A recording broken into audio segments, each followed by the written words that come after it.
You are so excited because you buy dividend company which pays high dividends.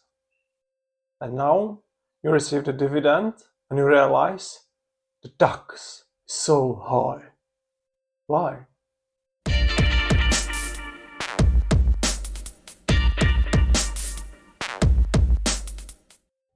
Hi, this is Oli from Failures to Grow channel, and today we will talk about ISIN.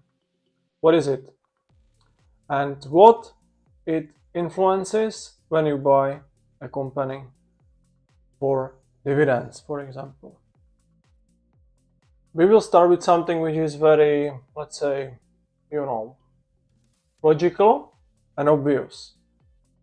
So first thing, what we talk about, every country has different taxes. This is obvious and this is logical. Now you buy, for example, a company which you think it's a US company, and you will receive your dividend, but the dividend won't be 15%, it will be much more. Why? Because the company is traded on US stock market, but the company is registered, for example, in France, which has different tax law, so it means different percentage of tax on dividend payouts, which will probably disappoint you, right? So what do you need to know, or what you should know before you buy dividend company when we want to talk about the percentage of the tax on dividends? Because when you buy dividend and the tax is high, then you are actually lowering your money, yes, your profit, let's say, from the dividends, which you want to avoid. So you want to try to find something which brings you high dividend and low tax, which I consider as, for example, 15% from US. So how can you recognize where the company that you buy is registered? The thing is called ISIN, ISIN.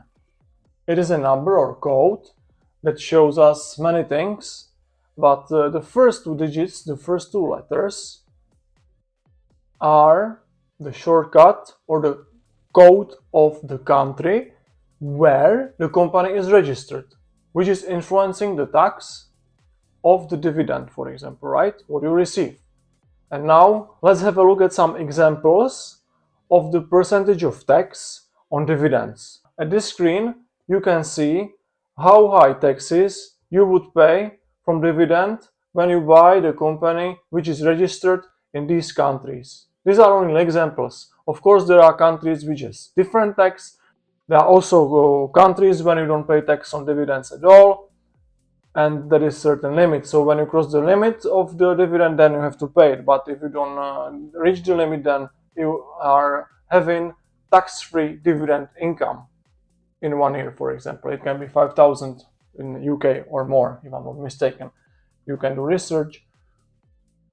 So like this is ISIN. It is, in my opinion, very important to know about this. Each broker is supposed to share this ISIN code with you, because as an investor you want to know probably a lot of things about the company, and in my opinion this is one of the most important because of the taxes.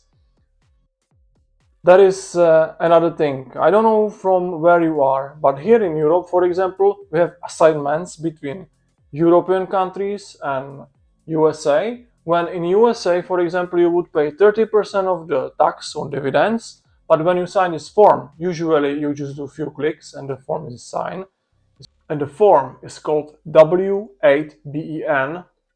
You sign it usually by just a few clicks in your broker, and after the dividend is lower. So yeah, and it's withdrawal tax usually, so you don't have to deal with that after the year when you do the statements of your incomes and these things. It depends how you deal with it. This is what you should consult with your, for example, tax advisor.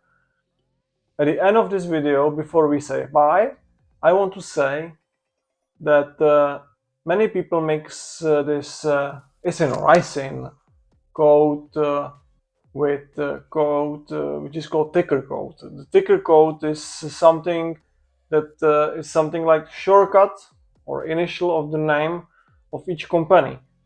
So again, here are some examples of companies and their tickers.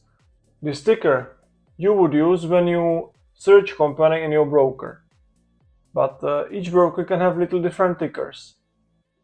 So there is sometimes difference, but when you see the ISIN or ISIN, the code is always same.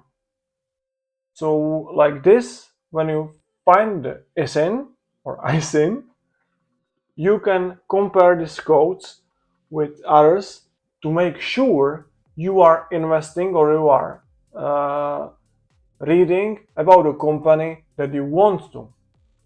I believe this short video brought some new information to you. Maybe it teach you something, maybe not, I don't know. And we will see in the next video. Please like this video, comment, subscribe this channel, and see you next time.